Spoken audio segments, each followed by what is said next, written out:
What's up, Reds? Welcome back to the channel. I'm your host, Kyle. Liverpool have just drawn with Burnley 1-1 at Anfield, breaking the point streak at Anfield since, I believe, January 2019. Kind of a disappointing game, to be completely honest with you. At the end of the day, it doesn't matter because we're still champions. Before we get into the match analysis, if you're new and you're a diehard LFC fan, go ahead and subscribe to the channel. You can scroll over that logo in your bottom right-hand corner, or you can subscribe down below the video. So first, let's jump into the stats, all right? So we're looking at stats. We dominated possession, as we always do. It tends to seem like that. 71% possession for us, 29 for Burnley. And then shots on target, 9 shots on target, 2 for Burnley. 2 for Burnley. 23 shots total for us, guys, to their 6. 848 touches for us, 427 for them. We had almost triple the number of passes they did. We were pretty even on tackles, 10 to 11. They had to clear the ball 33 times. We had to clear it 17. So credit to Burnley. Burnley are just a tough team to break down. They sit in that 4-4-2. They're physical on set pieces. They don't give Alisson anything easy. I'll get into this, but personally, Alisson gets manhandled in that box, and it's not even fair. It should be a foul every time. Corners, we had 11 corners to Burnley 6. And then if you look at offsides, pretty even, 2 to 3. 1 yellow card for us, 2 for them. 7 fouls conceded to our 4. Now, guys, I do want to start off by saying I love that Curtis Jones and Nico Williams started. I think they both played pretty well. You can tell they're young, that sometimes they over-dribbled and they lost the ball, but that's fine. Wijnaldum was doing that, Salah was doing that. Overall, though, I thought the first half was relatively good. Like I mentioned before, Burnley's 4-4-2 is tough to break down. They're sitting deep, and they were actually pressing a little bit today, so it was tough. But eventually, we started to break them down. Going to Robertson's goal, which was a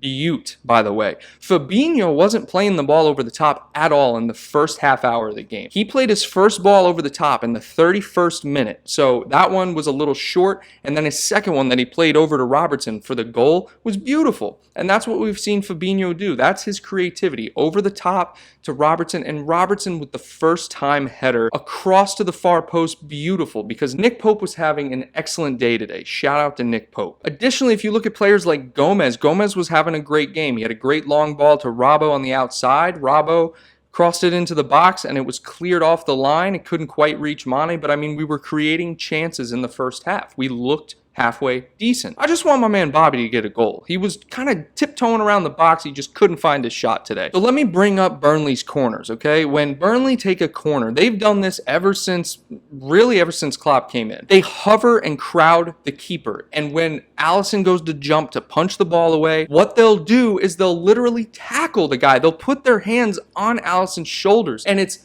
not cool. You can't do that. You just flat out can't do that.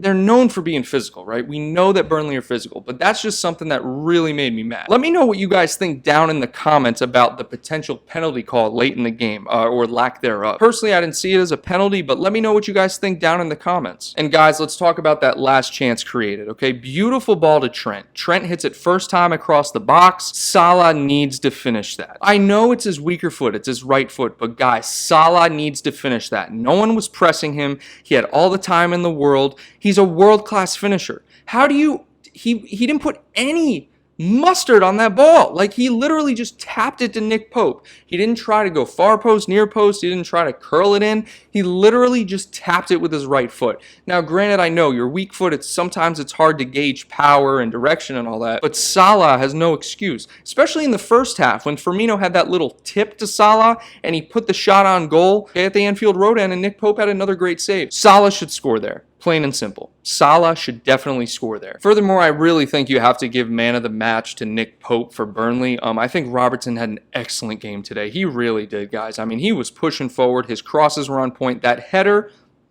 beautiful. That header was absolutely beautiful, guys. Let me know what you think of the match. I'm pretty upset, but we are on 93 points, so it's not that bad, but we're going for records. This squad is going for records. You could still see the mentality monsters were there, but when you're playing a squad like Burnley that are so physical and so disciplined, as we are, to be fair, it's tough to break them down. I really wish we didn't give up that goal, but really, there's nothing you could do at this point, okay? Burnley are a tough side.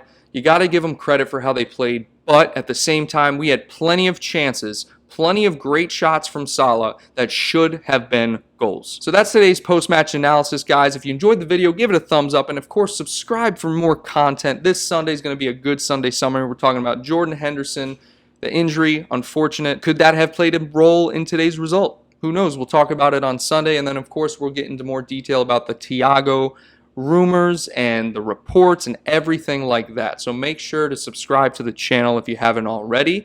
Comment your thoughts on the game, guys. Let me know what you think. Who was your personal man of the match? Who do you think played well? Who do you think didn't? Who do you think should have stepped up? Thanks again for tuning in, guys, and I'll see you next time.